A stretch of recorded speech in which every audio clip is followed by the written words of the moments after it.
Hey everybody, it's Dr. Christine Kaczmar here. You are listening to Smart Digestion Radio, episode 11, and my guest today is Chef Lizette.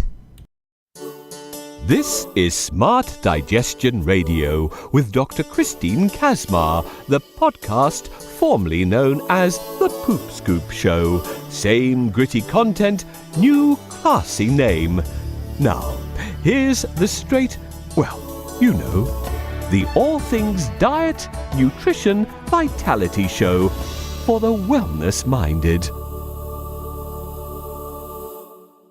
Hey everyone, welcome into episode 11 of Smart Digestion Radio. I am super excited to bring you this interview with Chef Lizette. But before we get there, I just want to do a couple of quick notes for you. And that is, number one, if you want the show notes for this episode, they will be, as they always are, at thedigestion.com/11, the number 11. Also, don't forget to check out something I'm doing that has been very fun for me and everyone else out there participating, I know, which is answering your questions. So the segment is called Ask Dr. Christine Live. It's over on my Facebook page, facebook.com/thedigestiondoc. That'll be linked in the show notes anyways. I've been doing this Monday nights at 9 p.m. Eastern Time. All you have to do is ask your question, and I'll answer it right there live for about a half an hour, 45 minutes on my Facebook page. So it's a great way for me to engage and participate with you and serve you. Finally, if you are listening to the Smart Digestion Radio podcast, I would really appreciate you letting me know how I'm doing. Give us an honest review, and you can do that by going to thedigestiondoctor.com/iTunes. Really appreciate that. All right, so let's give you a little backstory about Chef Lizette. She's a little powerhouse. She's been a chef over 23 years now, and she's been cooking for people like Obama, Clinton, both Bushes, Oscar parties, Tom Hanks, Lady Gaga. She has quite a pedigree. But one of the things that stood out is that she was mentored by Julia Child.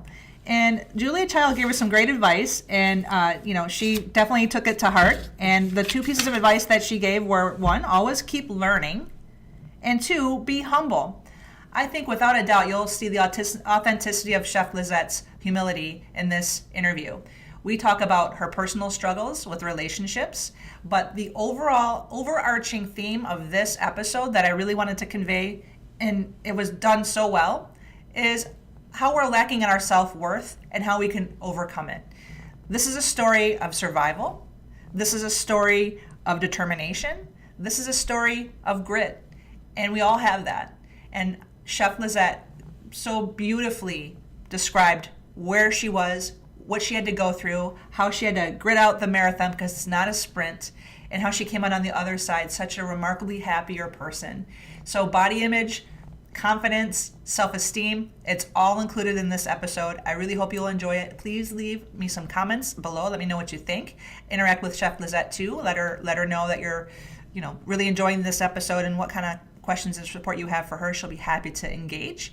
So here we go. Here's Chef Lizette. All right, everyone. I am super excited for my next guest. My next guest is Chef Lizette, and I met Chef Lizette early in January at a mastermind out in California, and I was just so impressed with her, and we got to know a lot about each other at the mastermind, as you can imagine. So I invited her to come on to the show. She was happy to come on. So Chef Lizette, welcome. Thank you, Dr. Chris. Thank you so much for having me. What a joy to be here with your audience. So I can't thank you enough for coming, but just tell our audience a couple of paragraphs about you. You don't have to get in too much because that's going to be in the pre-part, of course. So let's just hear from you a little bit about your story. Well, I think really important, I was born in Mexico City. I'm the youngest of three, and what's important about that is I grew up, the DNA inside of me is the hospitality that I experienced in Mexico. And then coming back to the United States, just family and food and celebration has been so intrinsic to my life and to my career that I think it's important to know that part about me. This year, I'm celebrating my 23rd year as a professional chef and in the hospitality industry. And it's just been, I'm so overwhelmingly blessed and grateful for this career that I've had and the honor of serving people. When we met out in San Diego, one of the things that really attracted me to you was this quote that you've come up with. This is your attribution, which is, wellness is living a life rooted in love. Can you talk a little bit about where you came up with that? It actually took several years because this is, that quote came out of my own personal journey in wanting to discover for myself what I believe wellness to be. The wellness industry, I think, has so many labels. People think it's about diet. People think it's about the latest fad. When you look out to society, wellness can mean many things. But when you start living life from within, you really want to find out, what does wellness mean to you? So for me, that quote came from a self-discovery of what I believe wellness to be. And so that's why I came up with that quote, because I firmly believe that everything that we do in our lives, our main motivator in life, our why, if you will, should be rooted in love, in self-love. Without that, I just don't believe that there is a realistic possibility for long-term success. I mean, this is a marathon that we're running, not a sprint. Mm-hmm. I believe that our personal health and well-being is a lifetime opportunity. So it's never about, I've figured it out, I got it right. I think that it constantly evolves as we get older. So to me, wellness is living a life rooted in love is a timeless quote that regardless of whether you're 12 or 85, that theme should be in your life the entirety of your life. Without a doubt. And I think that everyone would agree that we really need industrial strength self-love. I think that there's a lot of weakness going on in the world. Everybody's guilty of it, of having low confidence, low self-esteem, and so forth. And if you wanted to kind of segue a little bit into your path a little bit personally, just to touch on that a little bit about what you kind of went through, Chef Lizette, that really changed your whole perspective of this living a life rooted in love. If you want to share a little about just a little bit about your personal life and how it's changed you as a professional. Sure, absolutely. So I'm a survivor of domestic violence, a deeply emotional and physically violent relationship that took years to heal from and really do the work from the inside to recover from. And so being a survivor of domestic violence has just informed every single area of my life and what I put out in the world in terms of Chef Lizette professionally. And that is that, in order to really live a life of self-love, it has to be rooted in what you're doing from the inside out. Mm-hmm. There are no shortcuts. There are no little bling bling glitz that you can cover. There's no veneer that you could hide from. And so if you really want to hold yourself accountable, which is what I did, is I realized that in order to transform my life and be able to encourage others to do the same, I had to do the work. I had to be in the trenches of the pain and the real realities of what it means to recover from something that's so difficult. And so that's where I stand today. I'm a woman of confidence and of strength, and I'm very, very proud of that. And I say that humbly because I know the hard work and the dedication that it's taken to get me to where I am today. Right. And I completely love how honest you're being with our audience. That it's just people are hearing what you're saying and they're identifying and they're really connecting with you. So I really appreciate that, Chef Lizette. So also explain how much weight you gained, because this is a really common thing in your story while you were struggling like that. Absolutely. So it all began when I was about 13. I mean, I was never really, in today's definitions of obesity, childhood obesity, I was a little chunky. I had a little extra meat on my bones, but, a lot of it was baby fat. So I think that we tend to give kids such a hard time. They're going to grow up. Their bodies are going to change. But at 13, I started to notice certain members of my family or even classmates making notice of what I look like. I mean, because everyone else was like a little skinny mini, which I love my skinny minis. I have nothing against them, but I didn't look like that. Mm-hmm. And so I immediately identified that I was different. Mm-hmm. And, at that age, we don't want to be different. We're trying to fit in with the crowd. And so ever since I was 13, I've had some type of emotional struggle to losing those 5 to 10 extra pounds. But what was significant during my years of domestic violence, I really started to gain weight. And so my emotional eating really took over, especially when my relationship ended. And so I gained 100 pounds, and I was very conscious to that process and that experience. Once I really looked at it for what it was, I gained 100 pounds because I really wanted to just be invisible. Mm-hmm. I didn't want society to notice me. I didn't want men, mostly, to notice me. I kind of wanted to just go under the radar, and it worked for a while. Then, of course, I didn't realize that there are a lot of men who are attracted to you, yes. And so that kind of ruled out that hypothesis. The part where I really started to get nervous that I had never experienced, because I had never been so heavy in my life. I mean, maybe 25 pounds I had been overweight at some point in my life, but never 100 pounds. I mean, that's a whole different thing. When I really started to get nervous is it was more difficult to get a job. And as a chef and hospitality professional, I had never experienced that, because I was in the front of the house or in the back of the house. And because of my profile and education, I was very fortunate to get jobs very easily. But now with this weight gain, I mean, clearly my self-esteem was visible, or my lack of self-esteem. So maybe that had something to do with it as well. But it was harder to get a job, and I got scared.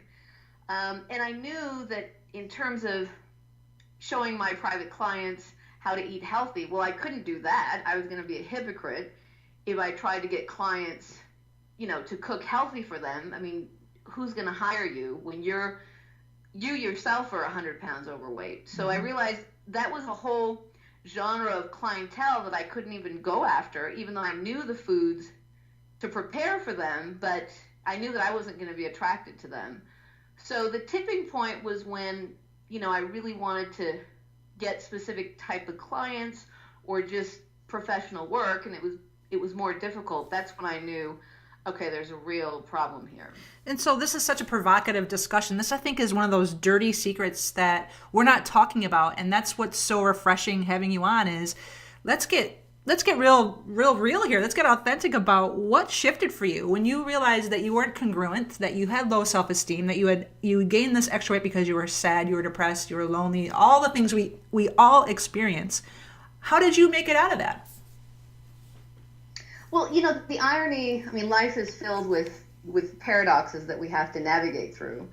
In 2004, I had reached the best shape of my life. I got a personal trainer. I was eating flawlessly. And so when I say emotional eating, sometimes that means that we're obsessive going the other way. And I was still in that relationship. And so at that point in 2004, I was frenetically trying to lose weight and get into the best shape of my life. But I did it for the wrong reasons. It was all for external reasons. And it was very shallow and empty. So when I look at those photos of myself in 2004 that I looked, I was fit and trim, I see those pictures and I realize how unhappy I was because I was still never good enough. I still wanted to lose those 5 other pounds, the 5 last pounds that every single woman is trying to lose. I was still obsessed with looking at magazines and TV shows and whatever to compare myself to someone else's body. So even when I was in the best shape of my life in 2004, it was still not good enough.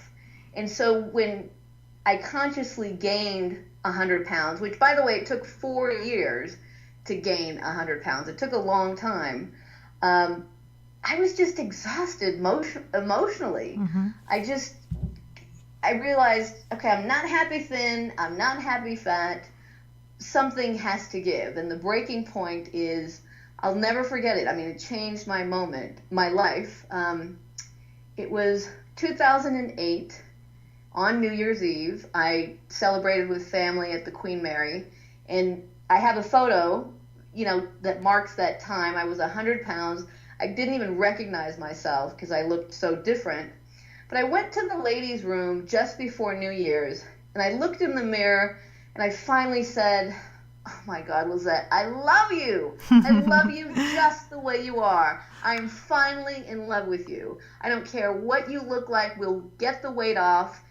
We'll do that. But more importantly, I finally love you. And so that was the tipping point. Once I finally realized that it had to be about self-love, and no one could give it to me, no one could teach it to me, I had to figure it out for myself. Right, that is, it's a hypnotic thing, isn't it? Self-worth, self-love. I love that you share that. That's what a great venue for that to occur as well on the Queen Mary. So it was just so poetic. Yeah. And I love that it happened right before the new year because I finally got it. That it wasn't about the external vision of what I saw in the mirror. It was finally falling in love with myself. You had clarity about it.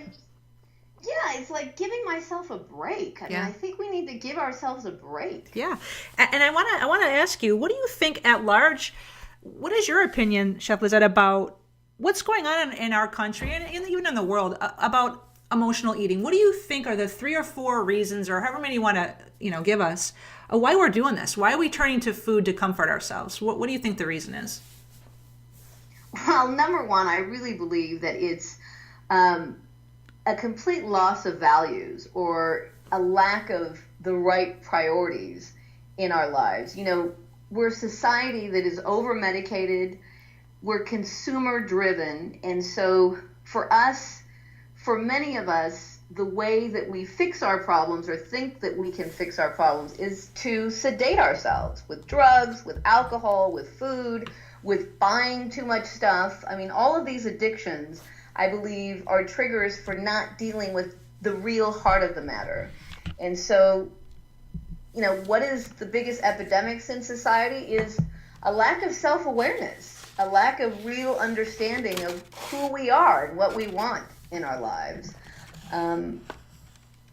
Buying stuff, buying the best labels, buying the best clothes is not going to make you feel pretty unless you can look in the mirror and know that you're pretty. Mm-hmm. I mean, we don't, the clothes doesn't wear us. We wear the clothes. Mm-hmm. It's the love that we bring into our body that exudes what we wear, not the other way around. Yeah, I love that too. That's right on the money. And when we talk about wellness, like you were saying at the top of the show, there are such a wide variety of what this word really means, and it is frustrating. And one thing that I hate is seeing places like Rite Aid. I don't know if you have Rite Aid Pharmacy out where by you, but they have wellness cards. I mean, are you kidding me? I mean, even the drug business is getting into using the word wellness, and it's very irritating. So, oh my God! I mean, can I tell you? Because I manage some of the biggest conferences in the world that showcase the health and wellness industry of new products, of new chips that are better for you. And, so much of this wellness industry is about big corporations just wanting to play off of that word wellness so that they can capture that audience and make more money. Yeah, they have high value marketing on that word for real. So I think the word is totally overplayed. It is. And that's why I'm really careful how I use it. And I think that's why my quote of wellness is living a life rooted in love. I mean, I think the quote alone causes you to think and self-reflect about what that really means to you. While we're on the topic of overused words, if I may indulge, epic and Uber. People, please stop with epic and Uber. There, I said it. God. Exactly. I mean, exactly. Nothing is epic unless it's really earned it. Yeah. You know what I mean? Right. So the work that Dr. Martin Luther King has done and the contributions that he's made to this society. That's epic. There you go. Amen. Anything short of that, I mean, let's get real. Right. People. That's an appealing use of the word, very much so. So what I want to move into now is something else that you're known for with your brand, and that is how food transcends love. Can you explain a little bit about that? How food transcends love? Well, I mean, food is the common denominator in all of our lives. I mean, to me, food not only transcends love, but language. You can go to another country and not speak the language, but sit in a local little mom and pop restaurant and immediately connect to someone through the eyes, through your senses, through the fact that you're sharing a meal together. There are rare things in this life that make that kind of connection. I believe that art does that in all of its forms. Music does that.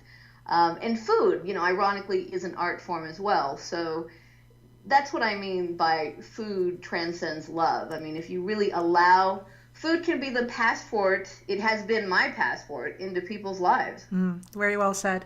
And so what were some of the habits and the changes that you made where it all clicked for you on that moment on the Queen Mary, where you were like, I love myself, you're good enough? What were some of the things that started to shift for you wellness-wise, in the right sense of the word, with how you changed your, everything you're doing from exercise to eating? Go ahead and share with our audience, because I'm sure they're loving to hear exactly what it is you did. Well, I mean, honestly, it was one thing, and it was surrender. Bottom line. Oh, yeah. So easy, isn't it? Just one thing. such a one simple word that gets so difficult to accomplish. I mean, like I said, in 2004, I had finally gotten to the best shape of my life. And, as a chef, which I had already been a chef at that point several years, I know food. I know ingredients. I know fresh ingredients. I've never been... my mother has been my biggest teacher. This is a woman who never had cans or packages or frozen foods. I never knew what TV dinners were or hamburger helper, like all that stuff. I didn't grow up on it. I grew up on home cooking. And I'm so grateful to my mom that she gave us that gift, because for me, that's in my DNA. And so in 2008, when I was at the Queen Mary, I knew, okay, I already have all the tools. I already know what I need to do. Mind you, I had never been 100 pounds overweight, so I'm not going to lie, the task did seem overwhelming. Right. But I knew that the key was, if I just surrendered and I gave myself a break and I was patient, first and foremost, if I'm patient and just stick with the process, I just knew that over time the weight would come off. Mm-hmm. And you believed in yourself. And it just really does seem, from that moment, you never stopped believing in yourself. I mean, you'd had all these years of where you doubted yourself, you low self-esteem, and then from then on, you got it. And maybe you might, waver a little bit. Maybe you might go backwards a little bit here or there, but you always picked yourself back up, didn't you? You always remembered the prize, which is, if I just surrender, believe in myself, I'll be okay. Well, I mean, completely. I mean, let's face it. I am in the hospitality industry. So let me just explain what that means, okay? I serve people. People are not always kind. People don't always have manners. I have dealt with a lot of, people just in the catering world who are not kind people. And so my point in saying that is that we're emotionally challenged constantly. Even though I had proclaimed in 2008 that I'm ready, that I love myself, I've still been challenged. People have still pissed me off. I still have had hard days. There's no question about it. But I just knew that I was willing to now give myself a break at every moment, at every turn, no matter what would come my way. I have lost people that I have deeply loved in that time, so I've also gone through really hard emotional times of loss. So life has happened. Life has moved on, and yet I have, I have the tools that I can always grab, that I can always have as a resource to get me back in line with what I know, and that is I just need to surrender, and I need to be patient. Yeah. Oh, gosh, those are the two main things, aren't they? Oh, I love that. So let's talk about what wellness is to you. There are 4 key components that you like to describe wellness to be. The first is your physical health. Second, your emotional well-being. Third, your happiness ratio. And fourth, living your authentic life. Want to go ahead and break those down a little bit each? Sure. The common denominator with all of these 4 is that once you've done a lot of the emotional work, this kind of gets to a more advanced level of self-awareness, of living a conscious, connected life. So, your physical health is the obvious, is you're now working on the mechanics of eating better, of cooking at home, because that's my main main proponent is that people get in the kitchen more and just figure it out. If we could just reduce the amount of junk food that we eat and get in the kitchen, then I think you have a great start. So the number one, your physical health, is to start doing the work of moving your body more, whatever that means for you. It doesn't mean go to exaggerated lengths, but just start tweaking things in your life. Yeah, hula hoop or something, right? Yes, I mean, we're talking about, again, a marathon. This is the rest of your life. So we're talking about baby steps, doing things that, A, you enjoy, and doing things that are realistic to your lifestyle. I love it. Number 2. So your emotional well-being, that is, again, going back to being conscious. So at any turn in your life, like I was talking about, that for me, life has still moved on. There are still hard days. So it's about being present. It's about living in the now. And that's a really hard thing for us. I get it, because we're always on the go. We have, 3 to-do lists instead of 1. So it's about slowing down at every moment, even when you're at work, in a cubicle, finding a little quiet spot, whether it's the restroom or taking a walk during your break to reconnect. I mean, we can do this at every turn in our life. It doesn't have to be a big thing. So your emotional well-being is to constantly check in and see where you're at, and to find the tools that you need to arm you when there are bad days, because we all have bad days. We all have bad days. They're not going to stop. They're not going to stop. And they're necessary. They're necessary to have the obstacle. Otherwise, we're going to be bored to death. And so just like in traffic, I mean, you live in LA, right? That has to be insane out there in LA. And sometimes you have to just understand that when someone's in front of you going slowly, or you hit a red light every time, that maybe something out there is slowing you down, preventing you from something bad happening up ahead. I mean, that's a really great example that I've heard, and I love that too. But it goes back to what you were saying, Chef, about being patient. And so a lot of the emotional health has to really be rooted back into being patient, surrendering, and it's not always going to go your way, but from the challenges, you do rise above, and it builds character. So we need that. Completely. I mean, getting back to the LA traffic thing, I mean, that is quintessential to living in Los Angeles. And I finally truly surrendered to it. Now I look forward getting into my car. Why?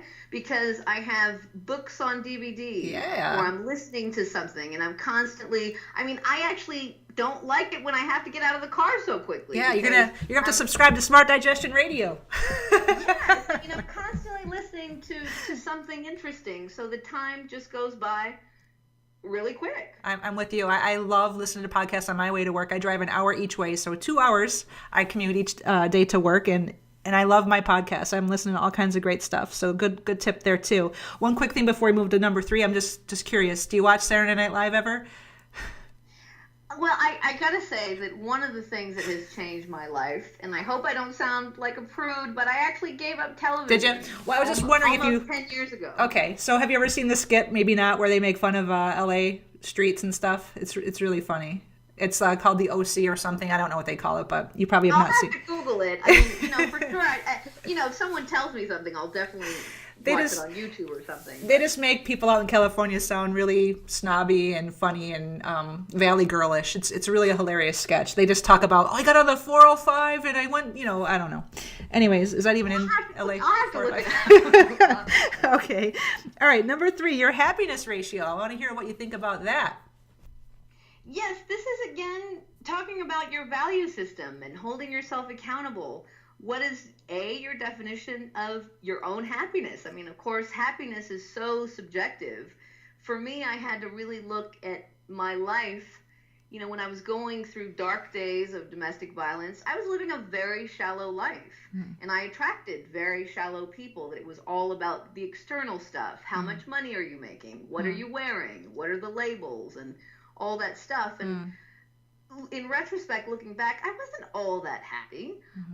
Now the smallest things make me happy. I now live life from the inside out. So that means that relationships and spending time with people that I love is my true joy. It's not about spending a lot of money. It's about quality versus quantity. Couldn't have said it better myself. The final one, wrapping up number 4, living your authentic life. Again, being accountable to your life. Are you doing work that fills you? Are you passionate about your work? Are you in meaningful relationships, friendships, a love interest, a wife, a husband, whatever that may be? You know, when you can say with 100% certainty that you're living an authentic life, that means that you're taking inventory of everything in your life and asking that honest question. Am I being authentic with what I really want in my life? And a lot of times the answer is no. You know, I mean, in my mind, number 4 is the hardest work that we have to do because it's ongoing. You know, we might have relationships that are toxic. We might have a boss that is toxic. We might be doing work that, you know, it's just for the paycheck. And so number 4 is constantly, you know, if you're honest, you just have to constantly chip away and ask that question and then pursue the answers for yourself. I don't know what they are for you, but they're different for all of us. But, you know, the one thing that I tie to all of this is your gut. You know, and you deal with digestion. So, you know, your gut is everything in terms of how we digest food, how food is being processed, but the gut also tells your story. It's the whisper that we're not listening to. And so when we finally can listen to our gut and be faithful to that instinctive feeling of what it's telling us to do or not do, and when we follow that, I think that's when life really changes. The intuitive gut. We should write a book on that. That's wonderful. I love that tie-in.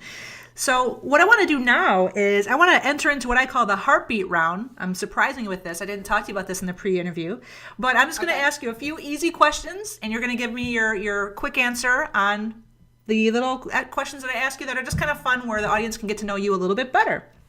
Sure. And these are going to be easy for you. Your favorite vegetable? Oh my God, bell peppers. A certain color or all colors? All colors, but red in particular. I mean, I could literally eat a red bell pepper as if it was an apple.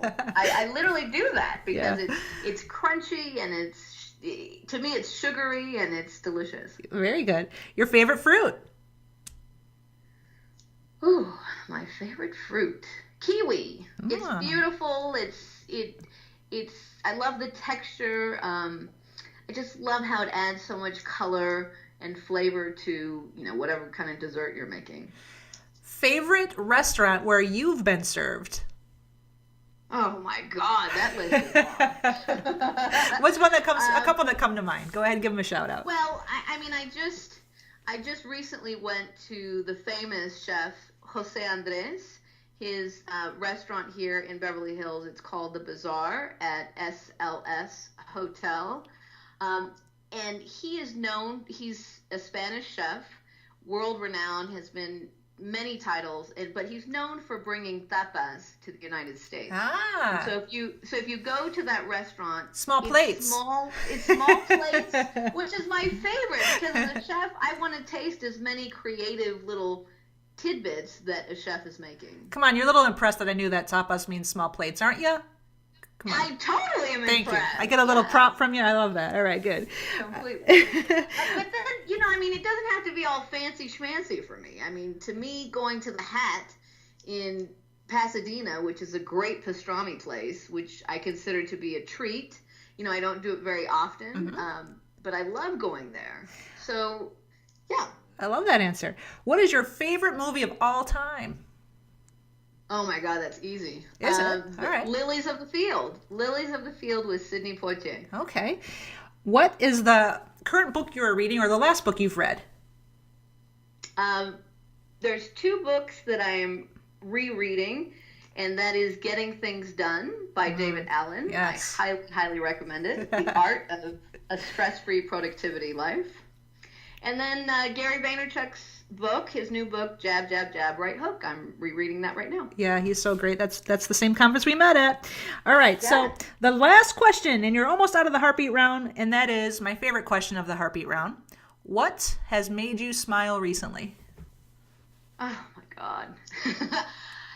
You know, I just recently drove by my favorite park, and there was a little girl, and it was the mom and the dog, and just seeing the little girl, how she was prancing around at the park so freely and just without a care in the world. It truly made my day. Oh, I love that story. I get like that when I see fathers with their daughters. I didn't grow up with a dad that, cared at all. So whenever I see a father pick up his daughter, oh, that just gets me. I love that. I smile so big. Absolutely. I love good daddies out there. All right. So what I want to do is I want you to discuss how people can get a hold of you with a couple of programs that you're offering, the Wellness Ambassador and the coaching program, Chef Lizette. Go ahead and tell our audience a little bit about each of those programs that you offer, which are fantastic. So the Wellness Ambassador program, I originally designed for Tavis Smiley. He has a wonderful program for kids. It's called the Leadership Institute that he holds once a year. And so I designed it for its teenagers, specifically for his group that was 14 to 18. And so I designed a program that focused around empowering these teenagers to become the wellness ambassadors in their life and in their family's life, so that even though they think that they might be in great shape, supporting their parents and their sisters and brothers or their friends to get healthier, to participate in the kitchen, to help. So the Wellness Ambassador program is something that I do offer to corporations and schools from all facets. And the program, I customize it specific to that company or school that hires me. So I design it around their staff, their employees, or their classroom. And so a lot of it is engaging with the person that hires me to find out what the goals are and what they'd really like to get out of it. My second program, it's more of an exclusive program. I am a personal food coach to a small group of folks. I only take about 10 to 12 clients per year. And this is really engaging on a deep level of working from the inside out. And it's not about losing weight. I mean, obviously that's a natural result that comes from it. But it's kind of taking this client through the journey of what I've went through, the tools that I've now gained and implemented in my life. I think that, I'm very proud of my accomplishment that I've lost 80 pounds. And so I have a formula for that. And again, it's not just about food, but it's around looking deeper at why food is an issue in our lives to begin with. So it's, I take these clients on a journey of really being more conscious, of really working from the inside out to not just better their health, but also see, are they happy? What's their happiness ratio? I take them through these 4 steps that we just went through. And so it's really exciting to get these clientele because we're talking about building a relationship over time and really making an impact. I think that's a sensational service you're offering. You're just so genuine. You can just feel it, how real you are. I love that. So that wraps up the bulk of my questions. Do you have any parting thoughts for our audience, Chef Lizette, before we say goodbye? Wow, well, I'm just so happy to be here with you guys. I wish I could actually go through the phone and see you and see who I'm talking to. I think that's the one thing that we're missing with social media is being able to see face to face. But I'd love for you to follow me on Facebook and on Twitter and all of my sites. And those will all be in the show notes for everybody, which is thedigestiondoctor.com/11. You'll find all of her information, all about these 2 amazing programs will be listed there as well. But yeah, what other little tidbits of advice before we hang up today? Give yourself a break. Surrender and be patient. And what ties all of those things, I have 3 words written on my mirror in the bathroom. If you believe in powerful quotes and thoughts and all of that, these 3 words have literally changed my life. And they come from several of the books and teachings from Dr. Wayne Dyer, who I adore. And they're 3 words, very simple. Write them now all over your life. I am willing. When you are willing to do whatever it takes to gain the self-love, to find it deep within, when you are willing to do whatever it takes to do work that fulfills you, when you are willing to look at your relationships and realize, are they healthy or are they toxic, and do something about it, when you are really willing, finally willing to make a change in your life, then the rest is just mechanics. The rest will come. If you're patient, it will all come. But it's just about being willing. I mean, no matter how many tools or recipes or advice that I could give to people, you have to be willing to do the work. And that's really the bottom line. Well said. I mean, what a great way to end. You are just such a magical person. I truly love you. I barely know you, but I truly love you, Lizette. You're so, thank you. You're just so sweet and kind, and you can just feel how much you care about people. And it's just a well-suited career that you have, that you are in the service of other people, and what you're doing now. There's such a deficit in this area, and you're just going to fill that void gangbuster style. And I know that you will. I mean, you're a shining star. Everyone's going to love this podcast. Probably, this is going to be my number one podcast, I can predict, because we went really long compared to what I normally do on purpose, because you just have such an amazing message. And I so appreciate you taking the time to spend with us and just give us your story and where you've been, and people can really identify with that. I really thank you, Lizette. Oh, it's my absolute pleasure. And please, anyone out there, including you, my friend, please feel free to call me. Whenever, however I can help you, I am here to serve. All right. Thank you very much, Lizette. We'll talk soon. Thank you. And so there you have it. There was a very genuine, raw interview with Chef Lizette. So cool. She could open up like that. And we all have lessons that we could take from it. You know, after the interview ended, Lizette and I hung out on the phone for over an hour, just talking it up, and it's so amazing how similar we all. The human condition is a very similar thing, isn't it? And it's just such a refreshing thing when you can connect to people, especially in their areas of vulnerability. And self-worth is something that we just don't learn. I mean, it's something that you can't just get. It's like losing weight. You're not just going to lose 50 pounds in a day. You have to really work at it. And I hope that you took that away from this episode as well as I did. It's something that we all need to do better at and pay attention to and give attention to. So one last thing, don't forget to check out the show notes from this episode at thedigestiondoctor.com/11. So appreciate you as always. I will see you next time. Be well. Thank you for listening to Smart Digestion Radio with Dr. Christine Kaczmar. Have the most beautiful day.